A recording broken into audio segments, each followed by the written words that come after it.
Hello, everyone, and welcome to another episode of Album Fight Club. As always, I am your host, Mike. I'm here with my co host, Cody. Cody, how are you? Mike, I'm doing fantastic today. How are you? I'm good, man, and I'm glad to hear it. And once again, we have an exciting matchup. But, Cody, I want to give you the floor to introduce this one because this is very much one of your picks. Ladies and gentlemen, today we are talking about arguably the most metal man in American music history. That's right, Billy Joel. And two of his most successful records, The Stranger and 52nd Street. 52nd Street actually directly following The Stranger in his catalog. Mike, how do you feel about Billy Joel? Well, I also want to introduce this by saying this is literally something that came up in the last episode, like in the moment. We were talking about the Eagles last episode, and I was talking about specifically the song "Lion Eyes," and I was talking about how much I enjoy that song's perspectives of narrative and how it shifts throughout. And in the moment, Cody was like, "You know what else does that? Scenes from an Italian Restaurant by Billy Joel. That's a great song." And I was like, "Yeah, that's a good song." And then later after the episode, he's like, "You know what, Mike? Let's do Billy Joel." And I was like, "Sure, let's do it." Um, but Billy for me, Billy Joel and Elton John sort of exist in the same camp, which is to say that if you said, "Hey, what do you think of Elton John's albums?" I'd be like, "Bro, I can't tell you anything." Like, I know he did Yellow Brick Road and a couple of other ones, but like, I can't really talk about Elton John that way. But he's like, "How do you feel about Elton John's singles?" I'd be like, "Oh shit, I'll talk to you for an hour about his singles." I feel the same way about Billy Joel up until I would say about a couple months ago when I really dove into 52nd Street because it was an album picked for a now defunct album book club I did. I think I've mentioned it before in an episode, but they picked 52nd Street, and that was actually my first time really diving into one of Billy Joel's albums, as opposed to just hearing his songs here and there on the radio and in several other places. So prior to this exercise, I had not really consumed Billy Joel in any massive way. Obviously, I knew tons of these songs because how can you not? If you've listened to any classic rock or pop radio, you're eventually going to run into at least a few of these. Um, but this was really interesting because having not been a huge Billy Joel fan, both these albums were pretty great at the end of the day. And I struggled a lot with these matchups just because, like, okay, I really like this song for these reasons, but I also really like these songs for these reasons. Um, The thing that I like about Billy Joel's like middle era territory, where he's doing this, he has 52nd Street, he has the Turnstiles record. It seems like him and his group of musicians, because I don't think he really transitioned to band members all the time. He wasn't someone like just bringing studio members in and out. He essentially had his own version of kind of like the E Street Band. It seems like they must have gotten together every day and just wrote these songs. Because there are some sections, there are actually entire songs on both The Stranger and 52nd Street where the musical catalog that these members had all kind of converges. And it just turns into this like shocking experiment of how can we throw something really unique kind of in a moment. Like, for example, there's a song that we'll get into where there's like a bossa nova feel for just the first half of the chorus. And it's like, that's crazy. Just mid 70s. We're just going to toss this bossa nova jam low key here. But Mike, I think what you said about the whole Elton John thing is absolutely correct. Where I feel like Elton John's records are almost just vessels for singles. mhm. Whereas Billy Joel, it feels like when him and his band got together to write songs and to release a record, they made sure to put at least the same amount of effort into creating structure, movements, kind of figuring out where the tempos need to be. And I think that really, really lands because The Stranger catapulted Billy Joel from a successful New York musician to successful American musician. And actually, I wanted to say this, and this is my probably one of my most controversial takes that I have as a fan of music. I think Billy Joel is, in a way, the most successful version of Bruce Springsteen. Where if you look at Springsteen's later catalog, until you get to the record that he wrote kind of about 9/11, what is that, The Fire? The Unforgettable Fire? It, I couldn't. I don't know. it's something akin to that. You listen to his stuff, and between like Nebraska and there, he kind of goes on this weird downward trend of well, I'm writing about down and out Americans. you get past Nebraska, and Bruce Springsteen falls into his trap about kind of believing his own, kind of like not smelling his own shit in a way where it's like, oh, I can write about, disenfranchised youth and everything. But you get Billy Joel and his growth as a songwriter. And I feel like his songs are about kind of the American struggle in general. Like the first matchup that we're going to get into, Moving Out versus Big Shot. I think that's very cool. So, Mike, would you like to go ahead and delve right into Billy Joel? I would love to. And I'm glad you introduced the first matchup because I got to tell you something, Cody. We've done, I think, like at least 10 episodes, if not a little bit more than that. We've done a lot of episodes. We've done a lot of matchups. This quite possibly was the hardest matchup out of anything we've ever done. Seriously. Yeah. Like, I admire artists we've talked about previously more than Billy Joel. I admire songs we've talked about more than Billy Joel. But there has not been a more difficult moment for me in this podcast than trying to figure out if Moving Out or Big Shot is the better song. I mean, I literally went to friends of mine and was like, hey, man, do you know these songs? And they're like, oh, yeah, yeah. And I'm like, which one's better? And literally there was this like moment of like, oh, it's, huh. I don't know which one's better. I had very rare instances where someone's like, oh, Moving Out's totally better. Or, oh yeah, Big Shot's way better. Like this is, for me, this is a 10 out of 10 versus a 10 out of 10 song. I can't complain about anything about either of these songs. But I'm also not a punk ass like Cody, so I'm going to make a choice. Wow. Here's what I came to in the end. Again, 10 out of 10 for both of them. I don't think there's a single thing wrong with either. I think they're both great album openers. I think they set the tone perfectly. But at the end of the day, for me, I think Moving Out just has the more iconic chorus, the more iconic sing-along moment. That whole no, you're shaking your head? What? You're going to tell me Big Shot's better? I'm going to tell you Big Shot is absolutely better. Now, honestly, I don't think, because again, these are like, maybe tomorrow I'll feel like Big Shot's the better song. But in the moment right now, that fucking chorus for Moving Out, dude, like, it's huge. The pre-chorus into the chorus is so good. And the way he just holds the, Mama, if that's moving up, then I'm moving. Like just the choice of like holding out the M for so long. It's just perfect. And it's just interesting. I think it's more interesting to me. But again, Big Shot's so good. Like I can't take anything away from that song. But I didn't want to have a moment of like, oh, they're both perfect. I'm not going to pick one. So here's the funny thing about Billy Joel. It's that in our age, we've kind of moved past his meteoric success. He was even a joke in the movie Step Brothers, where that band at the Catalina wine mixer, they go, we're only playing 80s Joel. Both of these records were massive records. I mean, like number one for weeks, both between The Stranger and 52nd Street.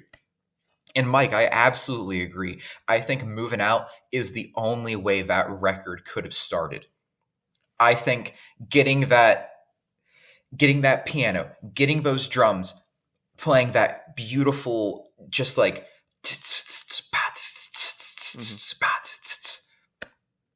great song. And he instantly nails, I don't want to say inner city American, but he nails like city American vibes of where it's like you probably live in like a townhouse. You probably don't have a garage. Your family might have a car, but you're walking to the local grocery store with Moving Out. Where in comparison with Big Shot, it comes just swinging out the gate with that giant guitar, just crushing that ba ba na na na na ba ba. What sold Big Shot for me is the many different things that he ends up doing with his voice, like where it almost feels more cohesive as a band jam. There's that section in Big Shot where he like slightly raps kind of near the middle of the third, like the beginning of the third verse. That's crazy. It's funny to hear Billy Joel say bitch. I don't know why. Every time I hear that song, I laugh about him saying, he's like, bitching around. That's a funny line. But to me, it is just the many moves that Big Shot takes, even that kind of strange little reggae inspired section near kind of like the bridge into that fourth chorus. So that's what sells it for me. But at the end of the day, Moving Out is still, it should be every one of these songs, all 18 of these songs should be in the lexicon of American songwriting. Like if you're a person who is learning how to play music and you want to get into that kind of like New York City, New Jersey kind of dirty bar vibe, learn these songs. But for me, in this moment, Big Shot does take the cake. I also like the part where he go, like he changed it up and goes, "You had to be a big shot." Mm-hmm. Like it's just cool. It's just a fun way to like mix it up throughout. And like you said, Big Shot's got so much going on anyway that it's Yeah. like to throw even more spice on top of it. I love them both, and honestly, if it's the sort of thing where I'm sure he had a greatest hits CD. I don't know him well enough to know if that was the case, but He's got a few. I figured it's probably like an Eagles situation. But like you cannot not have these two songs on that greatest hits CD. Like I don't want to even talk about a greatest hits CD of Billy Joel if these two songs are not on it. And a lot of these songs too, honestly. Like a ton of these songs can make it on the greatest hits, and I'd be like, yeah, totally, it makes sense. Exactly. And as we get down this track listing, I'm going to say time and time again, it is amazing to hear music that was not created as a vessel for singles. You listen to both of these records and they flow like records. You can kind of tell that they were all written within probably like a 6-7 month span of each other. But it is incredible hearing the consistency that music used to have. Where 52nd Street, every song sounds like it should be on 52nd Street. The Stranger, every song sounds like it should be on The Stranger, which actually pulls us to our track 2 fight, the title track of The Stranger, which is The Stranger, versus My Life. Is that the matchup? Yeah. I thought Honesty second. Don't tell me. Is it a vinyl difference to a Spotify difference? Don't tell me I goofed this up too. No, if it's is the vinyl? It is Honesty. Oh, Cody, you're the Billy Joel fan, huh? Let's revoke that card from you, my friend. God damn it. Well, then, while you're thinking about that, let me start with this matchup. So, I listen to these on Spotify. I have 52nd Street, the vinyl, but I chose to just go with Spotify. Stranger versus Honesty. For me, this is one where I didn't really have difficulty at all. The Stranger's a really cool track. I like the whole whistle intro and outro, and it's interesting that it comes back at the very end of the album, which made me wonder if this is actually a concept album, which I don't know if that's the case or not. I don't know if you would happen to know that, if The Stranger is in fact a concept album. I have heard from people that it's like a proto concept album. It's not directly cited as one, but a lot of people do consider it to be a concept album, kind of in a lesser way than like The Wall or Animals. Kind of more like if you kind of look deeper into it, yes. It felt more like it's not a story; it's like a thematic thing. But I didn't spend enough time with the album to know or dissect the thematic element of The Stranger. It's a cool song though; I like it. But bro, it's got to be Honesty, like. Right? I mean, I'm speaking from this for a person who's not a huge Billy Joel fan. I really like all this stuff, but I have not spent years upon years dissecting this stuff. But in hearing Honesty compared to Stranger, it was like, oh, it's clearly Honesty. Like, it has to be Honesty. It's just such a good, I don't even know if you'd call it a ballad. It feels like a ballad, though. But whatever Honesty is, it is like huge. It's monumental. And it's another example of just like a chorus that is so massive. It feels like he recorded it in an arena or a stadium of some kind, even though it probably got recorded in a 20 by 20 studio or something. Like, it feels huge. And I love when music feels huge. It feels bigger than the place it was, wherever it was recorded in. Honesty does that for me. I just like the lyrics. I like the performance. I like the music. I like everything about Honesty. So for me, it is easily Honesty. You know, I very much have to agree with you. I think The Stranger works as an overall song. I like the idea of what he is singing about. That kind of we've all got these faces. We've all got these like secondary personalities, and in a way, the face that we put on is not the real version of ourselves. I really like that. I think it's a bold choice to sing about, especially as someone who kind of, you look at Billy Joel's catalog and it's like he's got a lot of love songs, things like that, and you get deeper into these records and it's like, man, this guy's really talking about a lot of like strife in these relationships. But man, Honesty is just one of those songs where it's like you hear it once and it kind of just sticks with you. It's kind of got that slow moving nature that I really think sells something that sometimes like a song will be titled and then you listen to the song, it's like that shouldn't be the title. I think Honesty does beat out The Stranger, but I think The Stranger deserves its merit for being a wonderful song, especially with that really, really cool guitar work happening. Yeah. Yeah. I totally agree. Honestly. Honesty. That's how it's got to be. I like how he sings Honesty. I think it's funny. He does that like pitch up into it. Mm-hmm.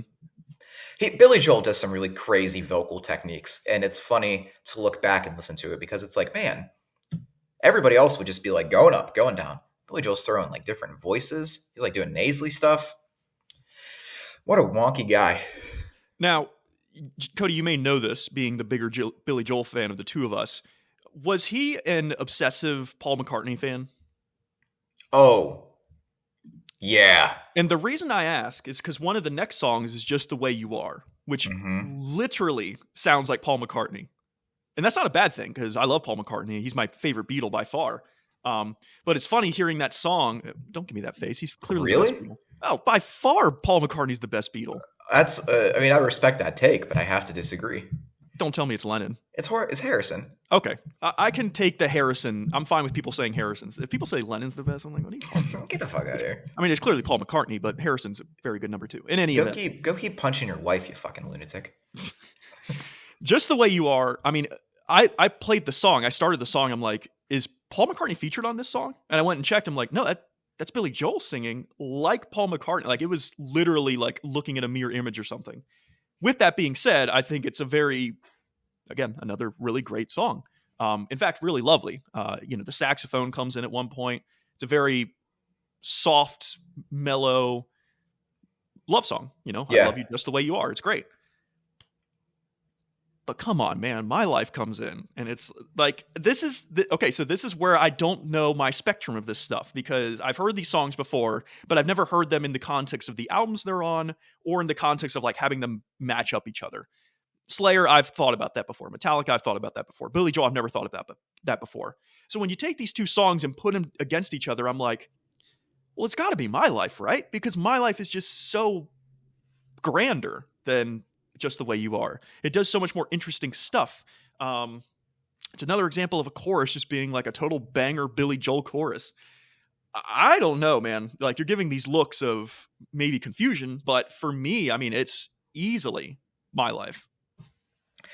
In my opinion, I have to respectfully disagree. Okay. And here's why. I think Just the Way You Are is one of,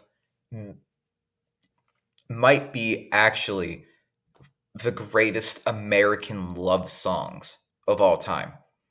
But not because of its subtlety, in the fact that it sways in this way where you can tell it's two lovers who have been kind of intertwined for years.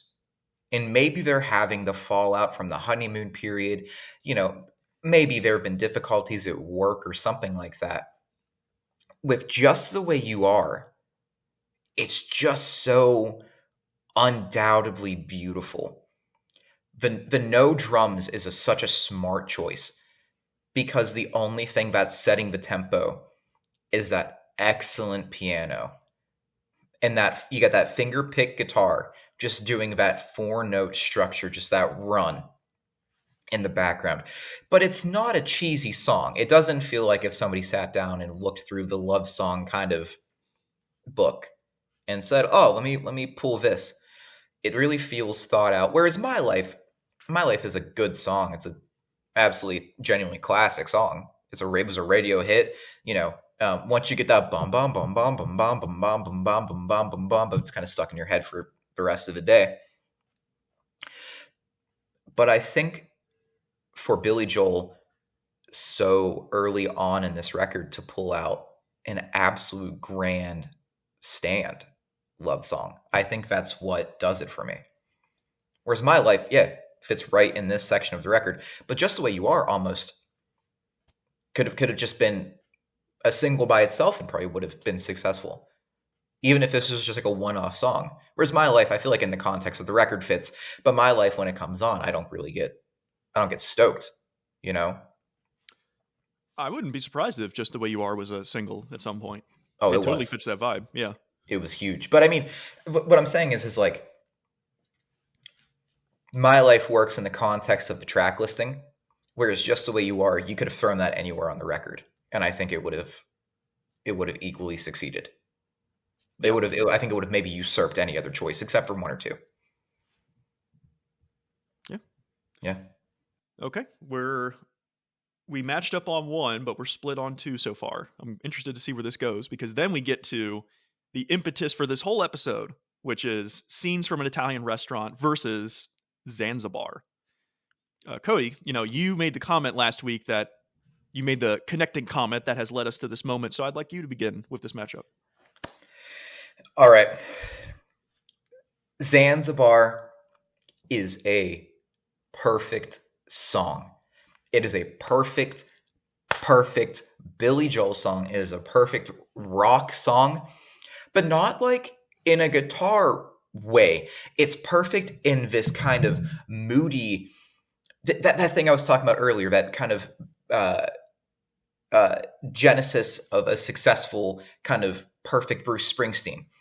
Talking about this young and hungry musician playing at this nightclub downtown, and he's always talking to the waitress, and he's always seeing his friend, and his friend is always sweating, and he's always crushing the show, and that's night after night. And he continues the chorus: I've got the old man's car, I've got a jazz guitar, I've got a tab at Zanzibar, and that's where I'll spend the night. That's where the night will be for me. Crushes. The sax solo near the end feels like I said, pulling out a little bit out of that musician's hat. Feels like this Miles Davis kind of inspired moment where the bass gets really busy, the piano gets really busy, the sax gets really busy. And then what do they do, Mike? Tell them what they do. Stop right back into that main verse, which is such a brilliant choice because you could have ended the song on that cool sax thing. Right back in. Thank you. Here was our little gimmick. But then you put it against scenes from an Italian restaurant, which over the course of 7.5 minutes, tells one of the most captivating stories of a couple ever. Going from the recollection of two people sitting at that bar, ordering the bottle of red or the bottle of white, whatever suits your appetite, into the story of Brenda and Eddie, two people that I bet, Mike, you and I both know. We both know two down on their luck. Guy works at a dock unloading FedEx packages, and the other probably works at like a pet store. Got married too young, and fuck did they try.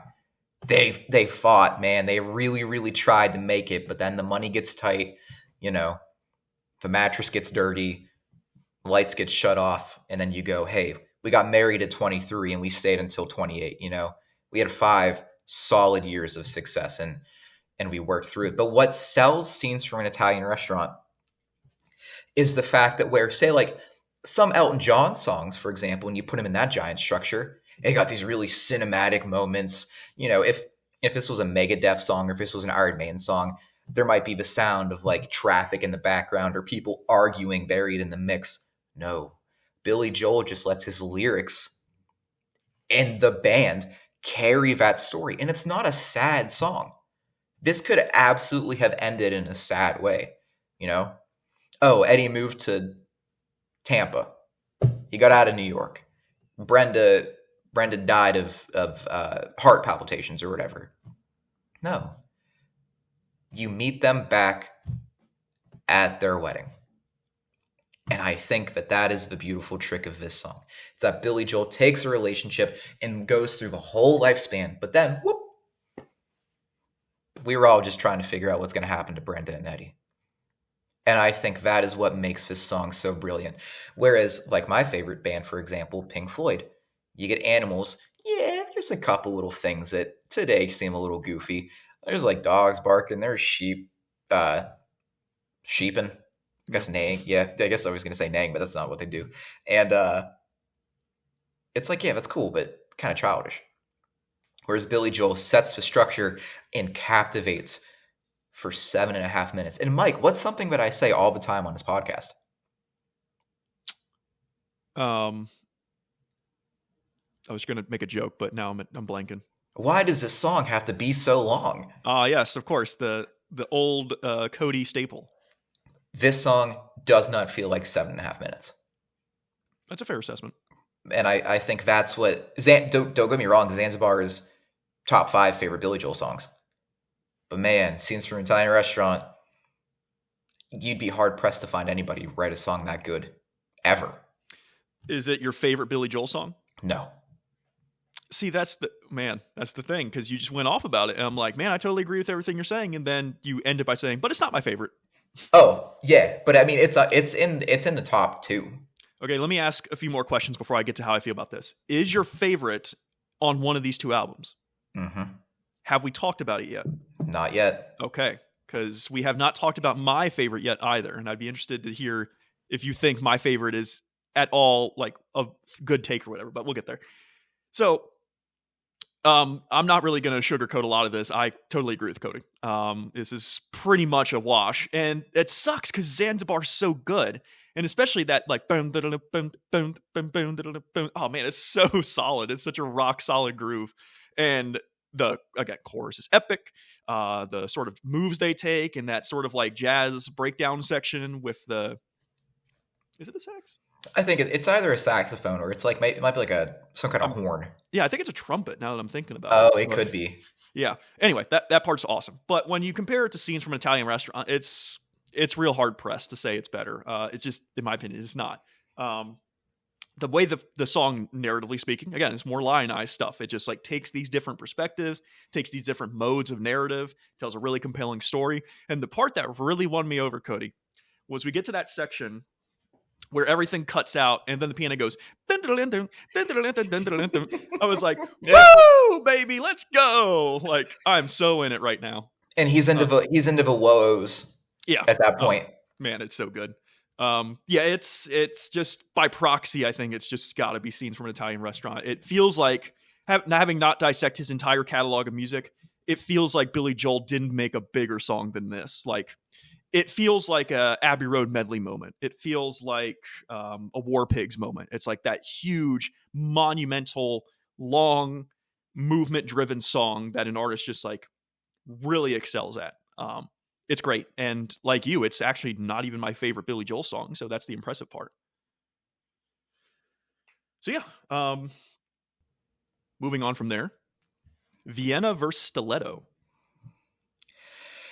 Oh, brother, I'm going to let you go first, if that's cool with you. I was going to let you go first because right. This is another, I don't know if I want to say it. This feels like another easy one for me. I know I said early on that a lot of these were hard, and some of these were hard, but some of these were just like, is it really not this one? Is it really not X over Y? But that's why I want you to talk first. Stiletto is a very, very good song about a jaded lover, and I get it, man.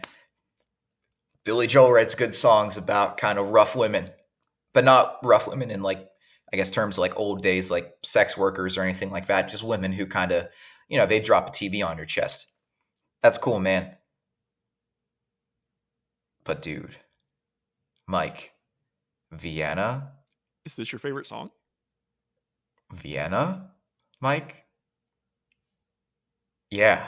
Oh, wow. Really? This is my favorite Billy Joel song. All right. So here's the thing about Vienna for me. Let me talk a little bit about Stiletto. Dude, super good song. And man, I love that nothing on this record is plain. Every song on this record you can hear, you know? You can kind of feel the motions coming through. The sax intro and stiletto is kick ass. The organ that just kind of accents throughout is kick ass. It's a good song. But then you get Vienna. And so, Mike, the funny thing about the Stranger record is that Billy Joel at this point in his life had been a recording artist for like 6 or 7 years. And I want to say this was released through Columbia. Columbia kind of said, "Hey man, you kind of reached your peak. You're going to be playing like, small theaters the rest of your life." And Billy Joel said, "Really? That's not good enough for me." So then he got together with his band and they had this moment of success, this just absolute kind of big bang of let's all put our heads together and nail the thing.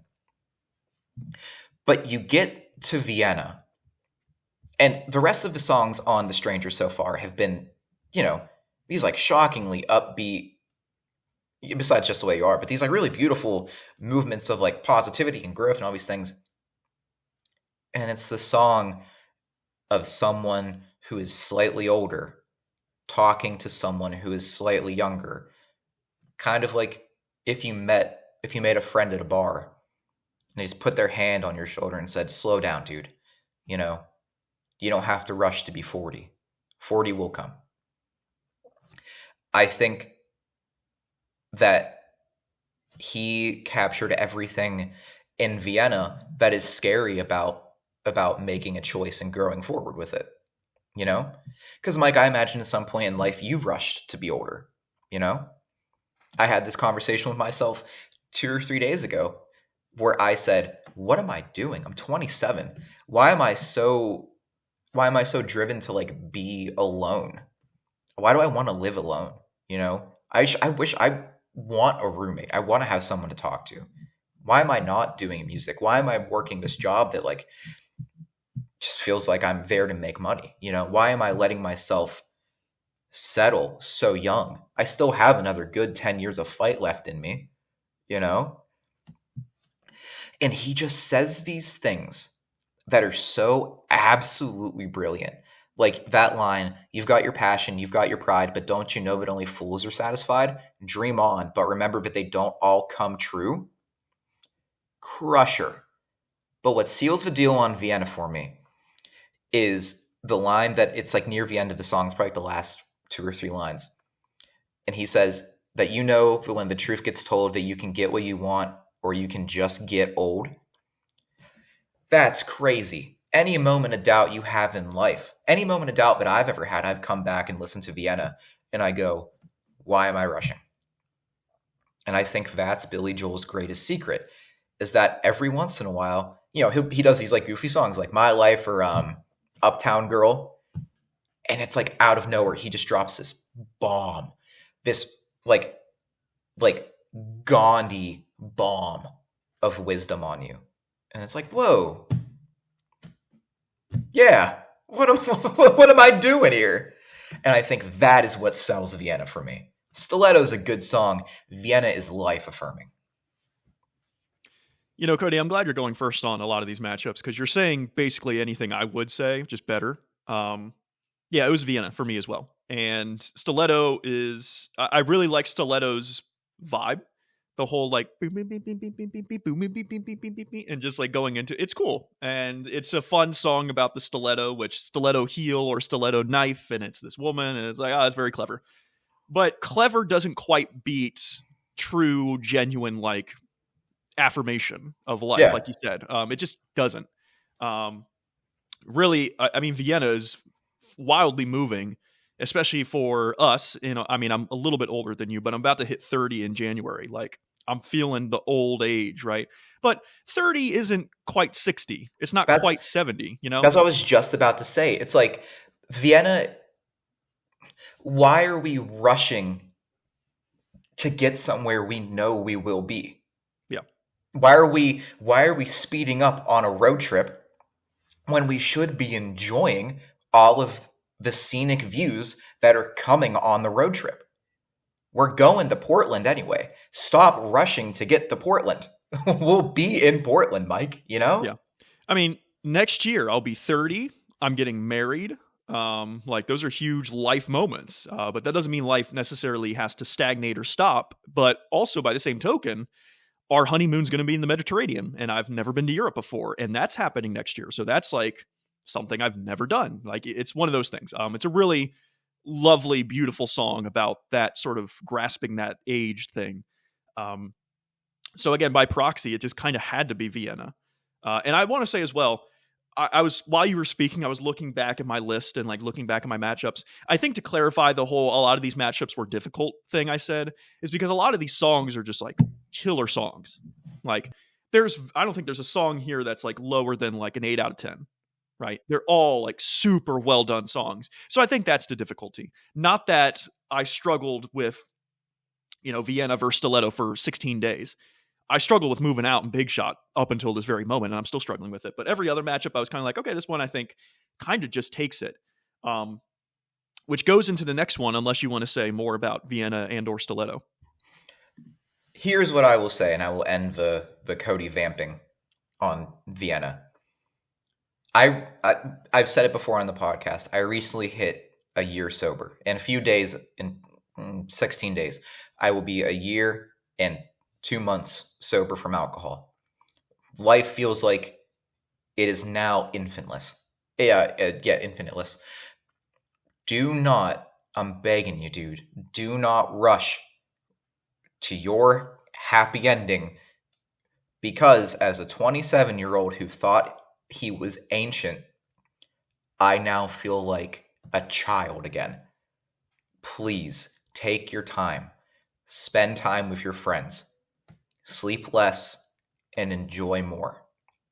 Because I think the biggest waste of life is getting to 60 and having worked a 9 to 5 for your entire life and gone to the same house in the same neighborhood. And then you go, I could have experienced the world. That's a bad call to me. Listen to Vienna and then maybe reassess where you want to be in life. Because sometimes you need someone you don't know to tell you something that you do know. Well said. Thank you. Rosalinda's Eyes versus Only the Good Die Young. Easy. But do we agree on which thing is easy? I will be... You know what? I won't be shocked with your answer because, like you said, these are all bare minimum 8 out of 10 songs. It's Only the Good Die Young. Okay. Yeah. Yeah. It's such a fun song, and yet it's talking about something that almost seems a little too risque to put on radio. Not that he's saying like the most abhorrently like crazy shit, but he has this moment in the song which made me like really back up and go, whoa, like that's sick. I totally agree with it. He has this lyric where he says, I'd rather laugh with the sinners than die with the saints, because the sinners have fun and only the good die young, or something akin to that. It's cry with the saints. Because the sinners are much more fun. Okay. Because darling, only the good die young. Bam. Yeah. When he said that, I was like, wow. Like, not that that's complex or that's crazy thought, but it's also something where, your standard American nuclear family Christian member listens to that. I wonder how they would react. I wonder how they would take that song. You look back on the history of American popular music and you see all the ridiculous, stupid ass stuff that has happened when, Christian mothers are trying to ban Judas Priest when Judas Priest is barely at all like the most risque, crazy shit. And I can only imagine them hearing that and immediately turning off the radio and going like, oh, Billy Joel's a Satanist and he's off, blah, blah, blah. And it's like, it's so ridiculous. But I hear something like that and I go, yeah, dude, totally. Like I totally vibe with this song. This song is exactly my wheelhouse. Whereas Rosalinda's Eyes, not that it's not my wheelhouse, not that I don't enjoy it. It's just, it's not nearly as interesting. And I'm sorry, but meme culture has kind of ruined penny whistles for me. So when you have a penny whistle solo in a song, I can't take it seriously. Like it's not going to happen. So I would like to speak about Rosalinda's Eyes for a second. I think, like I said earlier, it is amazing hearing tenured musicians pull out of the book, kind of reach their hand into the bag and go, "Oh, you need like a Latin-esque Cuban vibe to this song." Dude, every person who played on this record is a white person. Like Wonder Bread white. They play a very convincing Cuban band in this song, with just the way that the instruments flow into their grooves. It was fantastic. I've listened to both these records 100 million times. I told Mike off camera before we'd done this episode that Billy Joel was the first artist that I ever collected all of their records because it was accessible. You know, I could go to a Pennsylvania flea market and find every Billy Joel record. And so I got super into Billy Joel. And what that did by proxy is it kind of dropped these little hints of like Latinx music, bossa nova, the blues, a little bit of funk, a little bit of soul. And re-listening to these songs, it's just amazing hearing like a marimba. You don't hear a marimba often.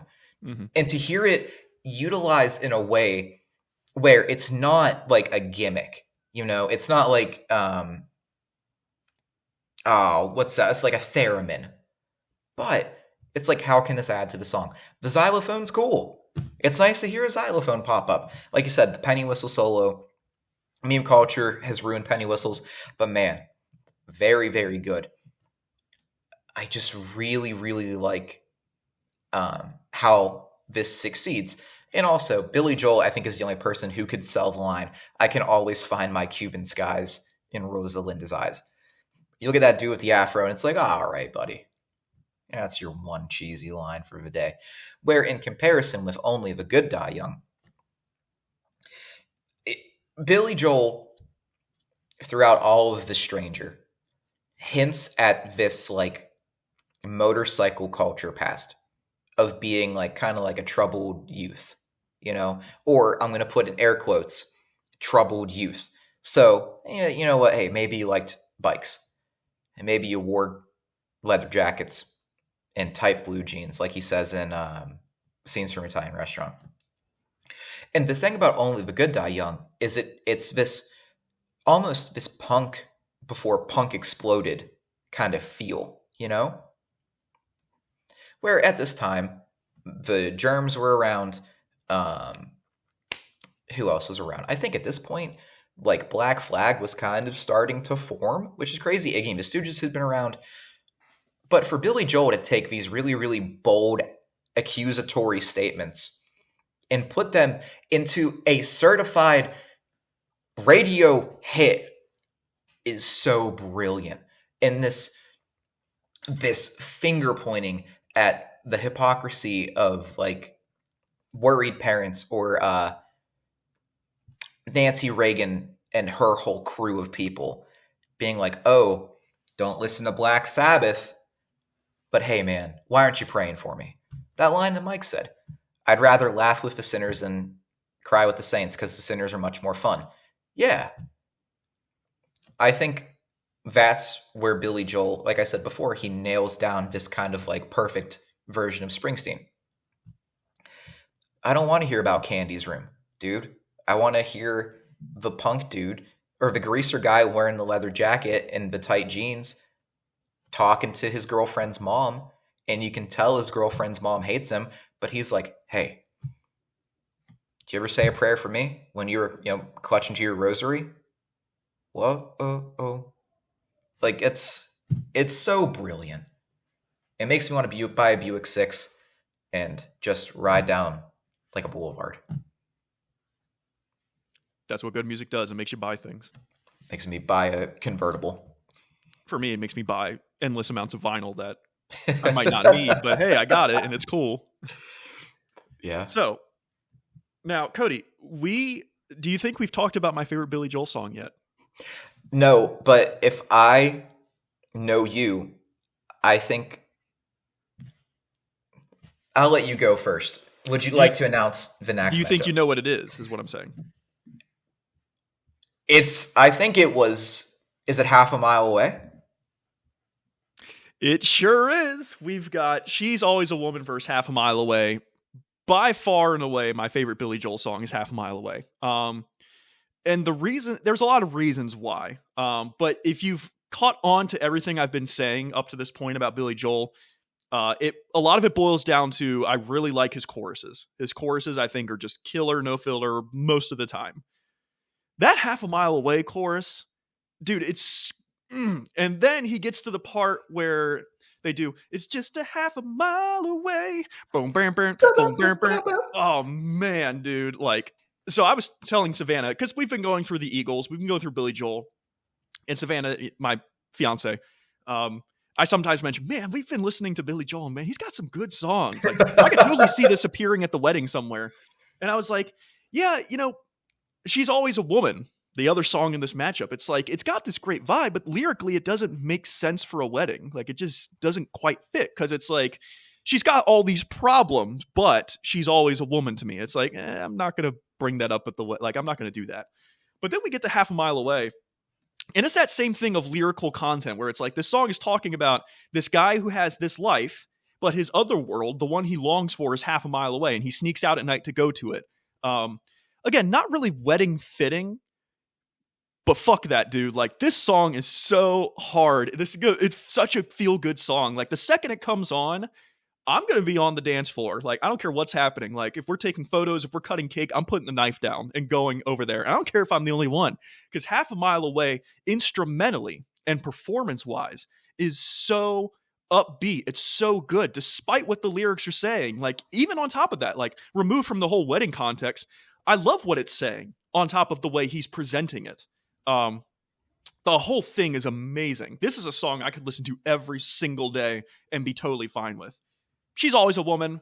It's nice. It's quaint. It's an interesting sort of take of that whole performance versus lyricism thing, where it's not quite a mesh, but that's what's cool about it. But bro, Half a Mile Away slam dunks on She's Always a Woman. It's not even close. I have to agree. And Mike, this is going to bring you some happiness. For a very long time, Half a Mile Away was actually my favorite song ever. Oh, yeah? Ever. Yeah. Dude, this song is getting off of work early on a Friday. And Oh, you yeah. have enough time, you have enough time to go home and shower. You get to put your good clothes on and you get to go hang out with your friends. The horns in the intro put me in a fucking chokehold every single time. Yeah. And once again, it's this opposite, almost this exact opposite of like a Springsteen thing, where it's like, oh, we're down on our luck, but man, we're trying. Fuck that. I'm gonna go have fun tonight.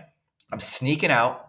Me and my buddy, we're gonna get some cheap wine and we're gonna go drive up to the scenic overlook and we're just gonna drink wine and smoke Black and Milds and look down and just talk about the future. And is home a rough place? Yeah, everywhere's a rough place, dude. But we're gonna make the best of it. But it's the horns, it's the drums, it's the keys, it's the backing singers doing those ooh yeah, it's just these pops of like genuine enthusiasm. Like if you bottled it up, if you put it into a glow stick and you snapped it and you threw it into a crowd and you just said, have all of it. And She's Always a Woman, though, is such a beautiful song, right? It's such a lovely, slow burn song where the musical changes are really cool. For some reason, they start pulling out like these weird music theory things where like during the chorus, they're only doing like half step downs. And it's like, who? It's like, dude, you're Billy Joel. Come on. Why are you being smart here? Why are you throwing in some like interesting instrumentation at the end of your record, And that's like I was saying earlier. Every one of these songs is good because they sat down and thought how to make these songs good. But dude, Half a Mile Away, I mean, for a long time. Like I said, it was my favorite song ever because it's just this like absolute nuclear bomb of just positivity. But he has those kind of crusher lines. Try to keep a family satisfied. There's got to be more to life than just try, try, try. Whoa, my other world is just half a mile away. I've always read this as this is a young man who the opportunities that he's been trying to afford in life are just close enough, but he can't reach them. Like he sings that line about he hits the street, he hits the roof, and then they hit the night. He should be sleeping, but tonight he just can't stay. It's like, yeah, man, I get that. Because like I said, Billy Joel, he's from Long Island. Man, life ain't easy there. Winters are cold, you know. Long Island was a tough place for a long time. Like, yeah, sometimes you just got to sneak out, go down to Zanzibar, sneak in, stand at the back, lean against the wall, and just watch the piano player and go, one day, I've done it, one day, I'll be playing. And then you go home, go to sleep because you're like 17. That's what I think is so successful about Half a Mile Away, is it takes this big, absolute upbeat attempt at like, hey man, you're not where you're at right now. We'll get there.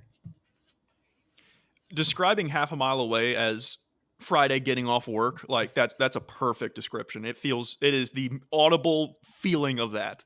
Mm-hmm. It's so good. It's a Mike's Perfect song. Like it's getting thrown in that grouping of like, I mean, there's a lot of songs in that grouping, admittedly, but it's perfect. I love every little thing about it.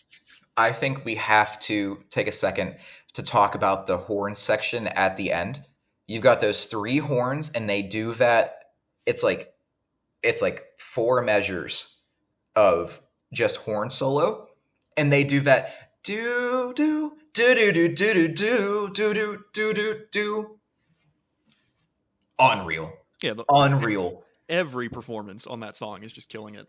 Unreal that they pulled that out of the hat on a Billy Joel record. They pulled a Stevie Wonder horn line and just slam it at the end of this Billy Joel record. Yeah. Side B. Yeah. You could have ended the record there, and I would have been satisfied. That shouldn't have been the end of the record. That's okay. So it's interesting you say that, because we get to the next matchup, which is Get It Right the First Time versus Until the Night. And I got to be honest, Cody, I don't know how you feel about this, but Until the Night specifically is my least favorite song on 52nd Street. Not that it's bad. Again, this is another, at worst, like 8 out of 10. I don't hate this song. It's a good song. In some cases, I'd argue it's a great song. But the problem is, and I've expressed this problem before on previous albums we talked about, you hit the peak of like Half a Mile Away, and I am on such this high of like, holy shit, I could like fly right now. Like I am on the stratosphere. And then we go the whole way back down to the ground with Until the Night, and we're just like walking again.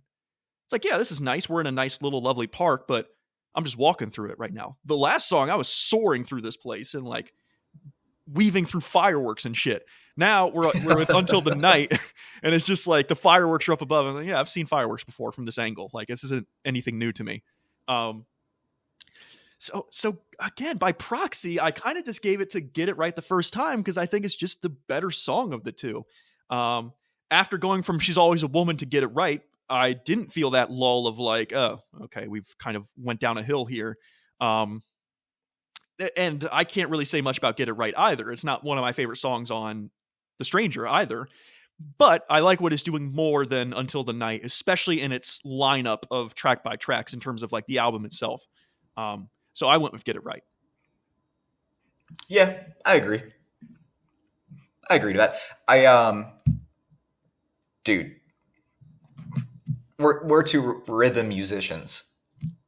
What about that groove and Get It Right? Oh yeah, he's on it. Oh yeah, sure he's on it, dude. They're all on it. And then like here's that bossa nova chorus, where it's just like it's these like smart little choices where out of nowhere it's like, oh, you know, it'd be cool. It's cool it's one thing to have the idea, but then to successfully implement it on a pop record, essentially, it's like, man, good for you guys. Like, I hope you guys got work after this. Like, I hope you guys got paid for this. Um, yeah, no, two great songs. I will admit, Until the Night, God bless it, kind of gets a short end of the stick, because you just shot me with like the black hole from 2001: A Space Odyssey, and now I'm having to watch like two people waltz in a burning room. The black hole was cooler. Please, Billy Joel, why did you drop this here? Yeah, Good song. half a mile away is the HAL 9000 portion of 2001, and Until the Night is every other part of 2001, which is to say it's not nearly as good, and it's over and conflated and not very interesting. It's all the dumb shit with the baby. Yeah, and the gorillas and this Stanley Kubrick stroking himself. Yeah, it's again, Until the Night's not bad. I don't want people to think like I hate the song. I do not. In the context removed from the album, like if it's just on a playlist somewhere and it comes up, I'm like, oh yeah, I like the song. But it's not. It's surrounded by much better work, in my opinion. Which brings us to the end of both tracks, or both albums, I should say, which is Everybody Has a Dream versus 52nd Street. Cody, you can start. I made a joke about it earlier. There's no reason Everybody Has a Dream needs to be 6 minutes long. But, and that's all I'm going to say about Everybody Has a Dream. Because, man, 52nd Street, call me Neil Peart, because, bitch, we grooving. There's not a single wasted second on this song. You got that weird, I don't know why Billy Joel's like whispering at the beginning. I don't know if that's just like a joke, like they're just having fun. And then they hit, like, I said this about Lazy when we did the Deep Purple episode. There are jams that have happened that are like core moments. What's the thing from Spider-Man? Not a core moment from the last Spider-Man. The not No Way Home, but Into the Spider-Verse. Across the Spider-Verse. It was core memory or something like. Yeah, it's like a significant moment. Yeah, this is something necessary that will happen. It's like connective tissue between all music. Yeah, but not musicians, but like the hive mind that is the notes and theories and feelings that create music. And there's something about 52nd Street, the song, where it's like they just get into this like absolutely unbreakable, untwistable, unbendable groove that like every bar band is done, but there's so much fun happening in it where it just sounds like, to me, they got together at the end of the recording session and was like, yo, we're gonna make like $100 million off this record. Let's just toss in like a backroom, dirty, sweaty bar groove for like 2.5 minutes. And then, Mike, what do they do? Billy Joel's like, hey, he calls a horn solo. And then the horn solo comes in. And it's like, time and time again on both of these records, there have been coherent choices to do something unique. And I love that. Because this could have just been stereotypical piano player with a band. But just like on this song, something that I wish I would have talked about more in previous songs is that Billy Joel allows his band to take precedent over the piano. So there are moments where the piano is flowing in and out of a lead instrument into being more of a rhythm structure. At some point, he's setting the tempo. At some point, he's creating the lead melodies with the piano. He's matching his vocals. And it's a really adult choice as a band leader to do that, because then you get these moments where everybody is in this bar groove, man. And it's so good. I mean, Everybody Has a Dream is a good song, but like, come on. What's more fun? This like weird plotting piano thing or hey guys, we're just going to dick around for 3 minutes. Hit it, and then the tightest black hole groove you've ever heard in your life.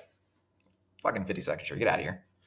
Yeah, 52nd Street to me, I picture like cold Brooklyn December where like the steam that's coming, like the air ventilation steam is rising off the buildings and like the groove starts and you slowly pan down to the street and Billy Joel's got his big jacket on, his hands are in his pocket and he's just walking by and cars are passing. Like it's a total vibe of like cold winter in the city.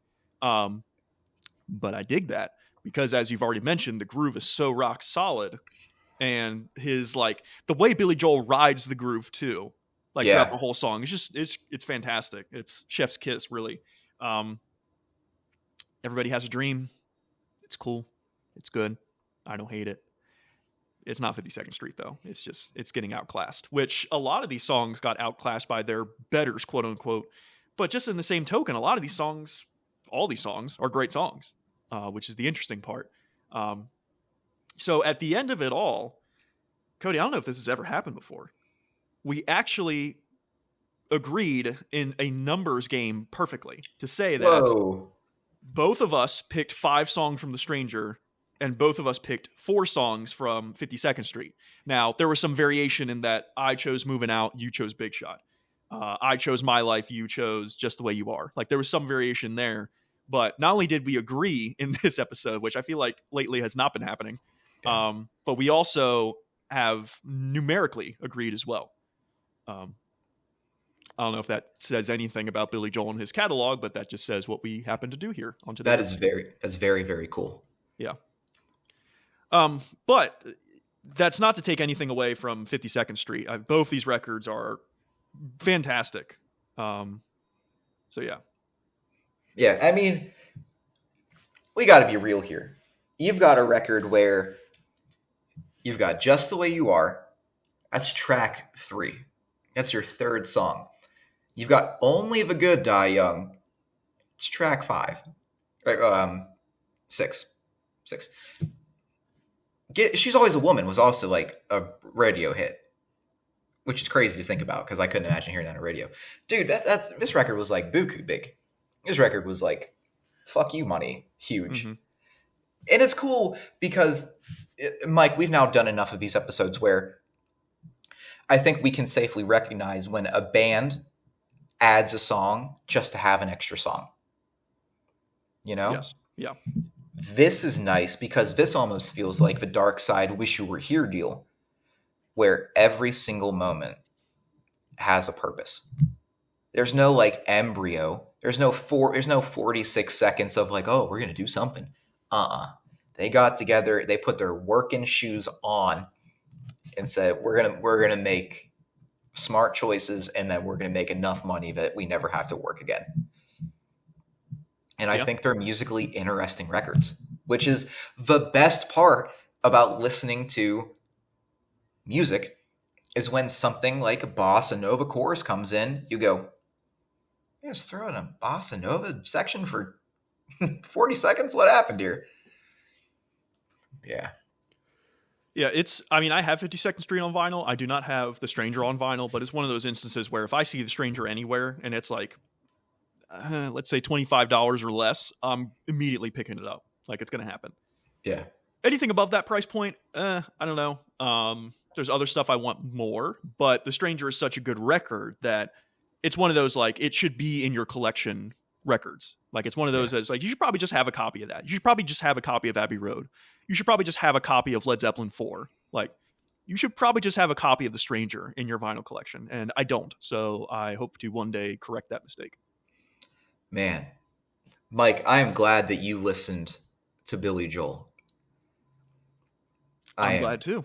Because I think he gets this goofy rap as like the later in his career, he becomes truly like a pop titan with some weird songs like Uptown Girl's an odd song, and then you get into his like later stuff where he's doing more not experimental, but he's making some choices and he's standing by the choices.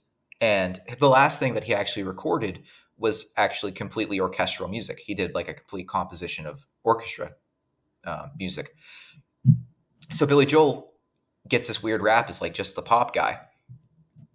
But you listen to these two records and you listen to Turnstiles and things like that. And it's shockingly surprising how tight not only his band is, but how tight of a musician he was.